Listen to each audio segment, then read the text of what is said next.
Hi, welcome to Richard Kabili YouTube channel, and for today's tutorial, I will be teaching you on how to turn on and off table headers in voiceover on iPhone X. But first, kindly subscribe to this channel and don't forget to hit the subscribe button and the bell to notify you for the new updates. And let's start. Using your iPhone X, from your home screen first, go to Settings. Then in the Settings, scroll down and find the Accessibility, then tap.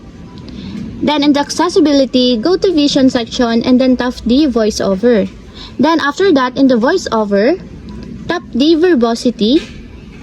And in the verbosity section, scroll down and then go to table output section and then find the headers. And as you will see, there's a switch button located on the side of it. Then all you have to do is just tap it to enable until it becomes green. Determine whether this information is output when navigating tables. And if you want to disable or turn off, just tap again the switch button.